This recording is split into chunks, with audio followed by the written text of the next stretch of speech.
My name is Christopher Schlachter. For those of you who don't know me, I'm the co-program chair of this meeting for the Canadian Association of General Surgeons. I have the pleasure this morning of introducing to you the Royal College of Physicians and Surgeons of Canada lecturer this morning, Dr. Robert DiRaddo. I just want to start by saying that for anyone who follows, let's say, performance motor racing like Formula One, you probably appreciate that as important as the drivers are, the Michael Schumachers and Fernando Alonsos and Lewis Hamiltons, everyone knows that the most important person on the team is actually the one who designs the cars, or actually the one who leads the design team. That's really what separates one team from the next.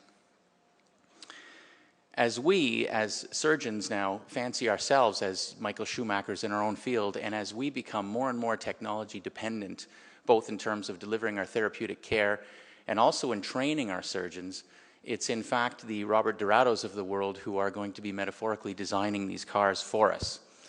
Robert, you will note, is not an MD, he is not a surgeon, but in fact he is a real doctor. In the early 1980s, he obtained his bachelor's and his master's degree in engineering from McGill University. In 1988, he acquired his Ph.D. in computer control systems for industrial materials processing. He worked in the industrial petrochemical sector as a developmental engineer for a few years, and then in 1991 joined the National Research Council of Canada. By 1998, he became a research manager where he put in place a grouping of companies from the automotive and the packaging sector as both end users and collaborators in the development of the NRC's materials simulation software. And then by the mid-2005, he, like many others, appreciated that computer technology was now catching up to the point where it was going to become significantly useful in healthcare and healthcare delivery, and he became the scientific lead of the National Research Council's PanCanadian program on virtual reality surgical simulation. And he has now put in place a similar program encompassing dozens of academic centers and universities across Canada and across the world. He has the vision of making Canada the world leader in virtual reality surgical simulation. And he will be speaking to us this morning on virtual reality simulation for surgical oncology. So please join me in welcoming Dr. Robert DiRaddo.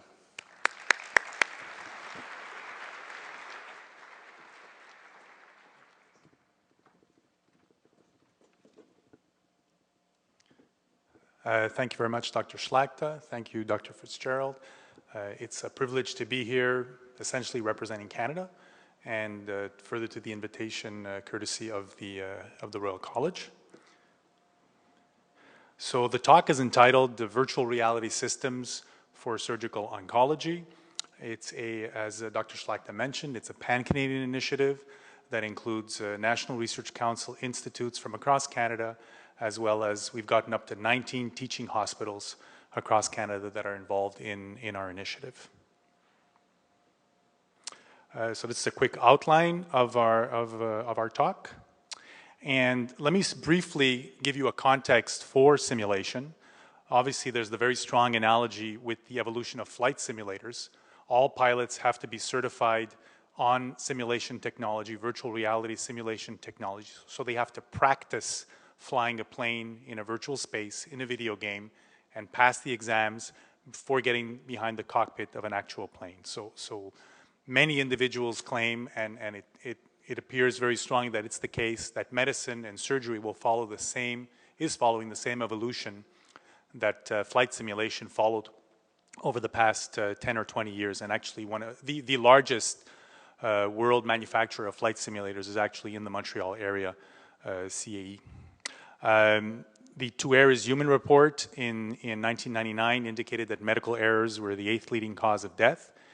And what's even more important is the World Health Organization recently put out a patient safety curriculum guide for guiding medical schools throughout the world, and simulation plays a strong component in that patient safety curriculum guide. Why do we want to use simulation? Increase operating room efficiency.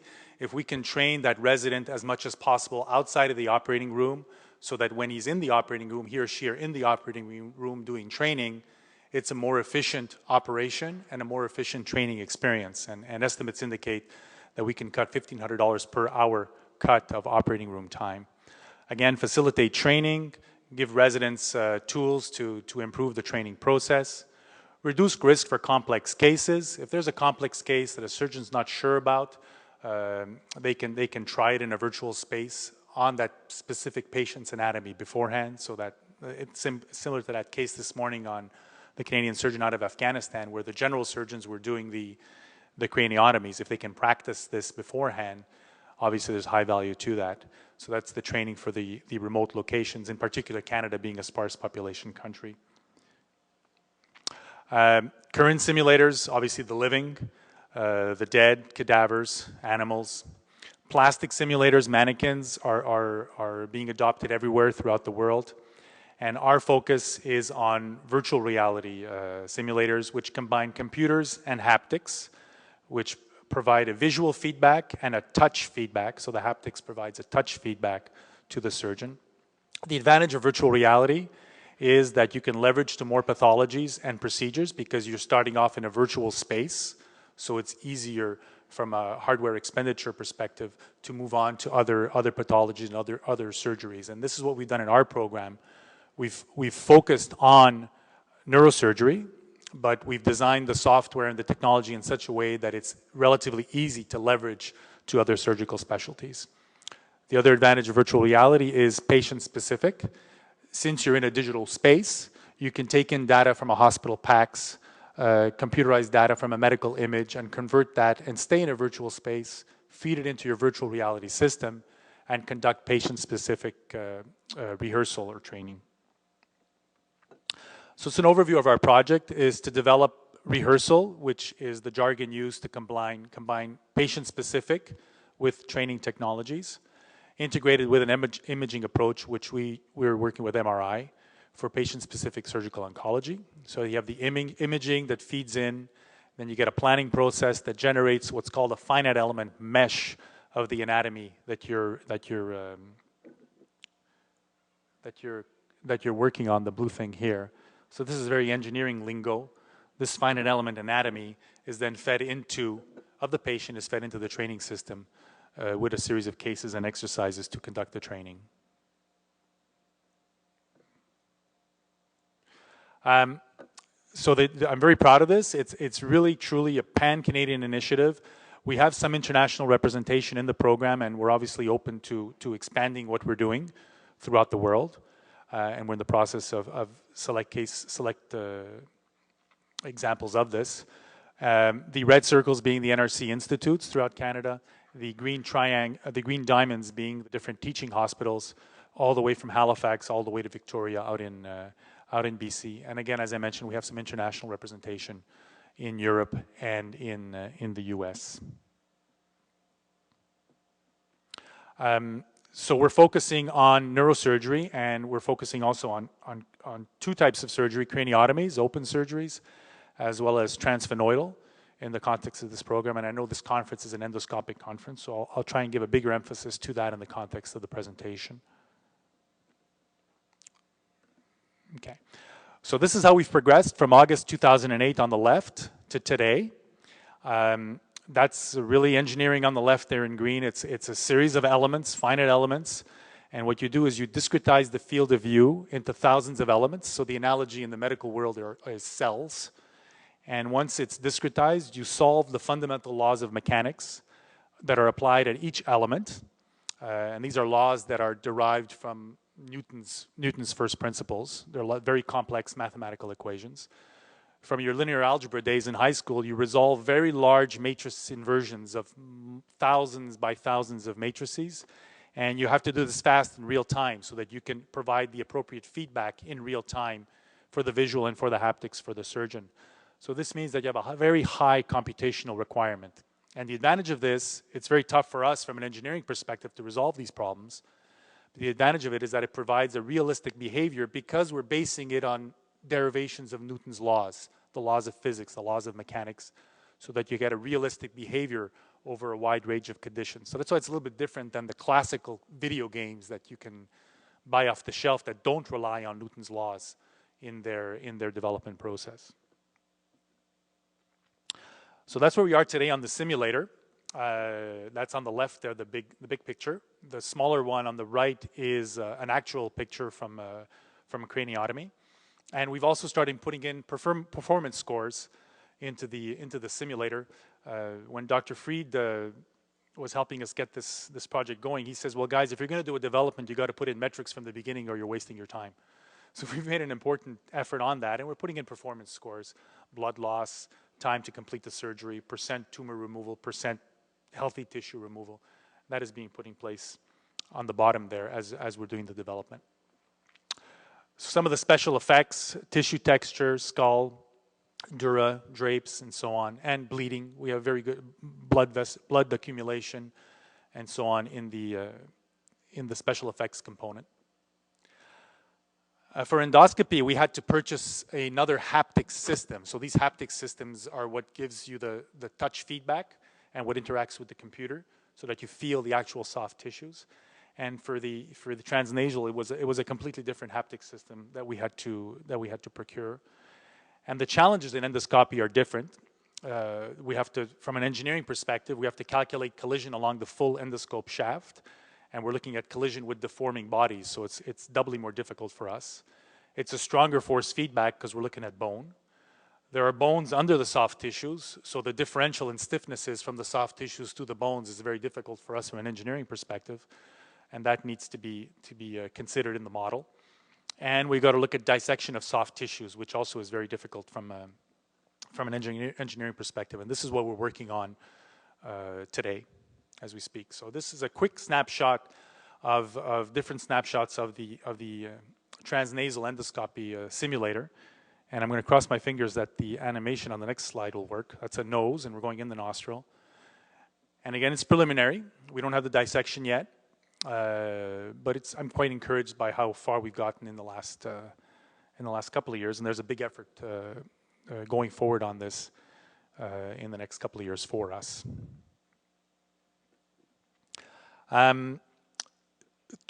We need to fit into those laws of mechanics and the laws of motion, Newton's laws of motion. We need to fit in material properties into the complex mathematical equations, tensorial mathematical equations that are the foundation of the simulator.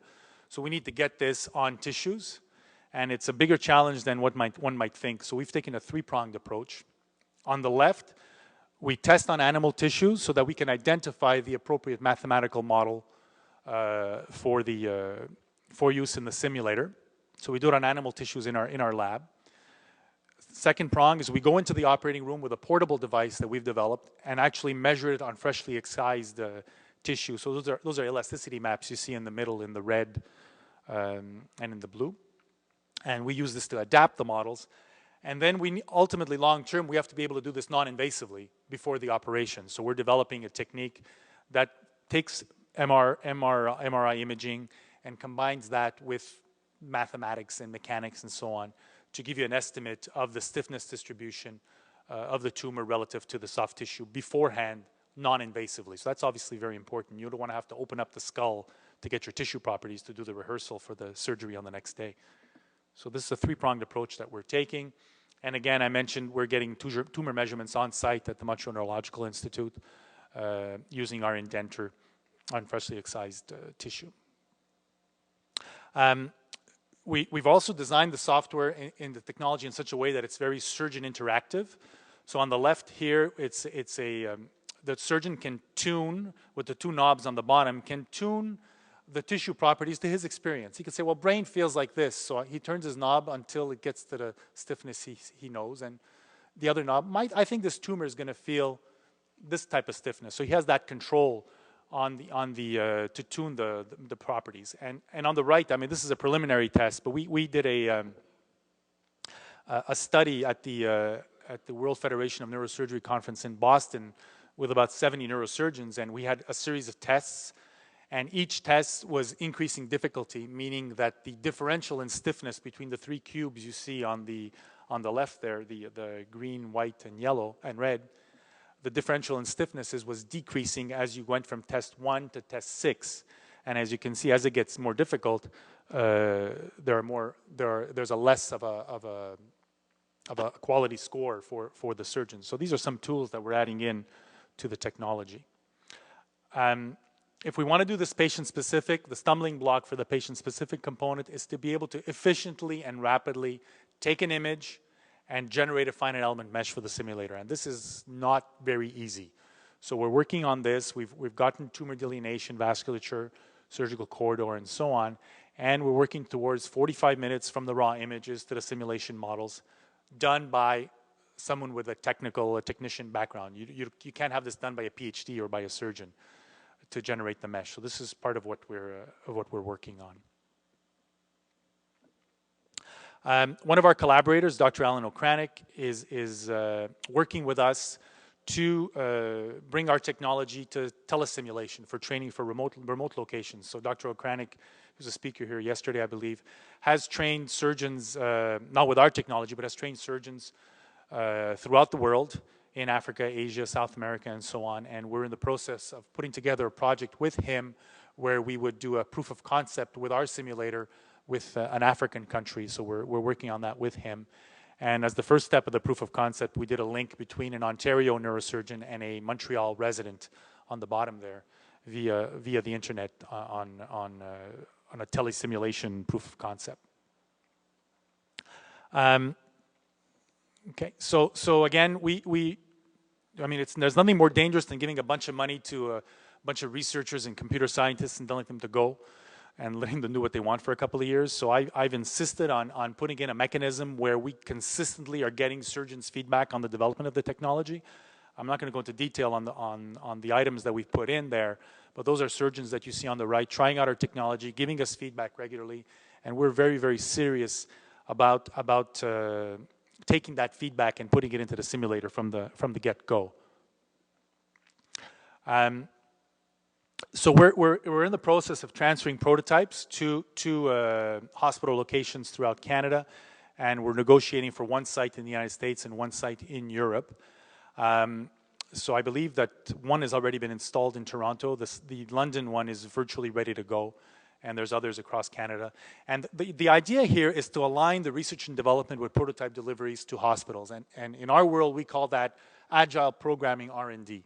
So what that is you develop a software, a first version of it, you get it out as fast as possible to your users, a select group of users, and you let them use it and give you feedback so that you can align your R&D appropriately going forward. So you don't wait 5 years for your R&D to be finished and then get it out there.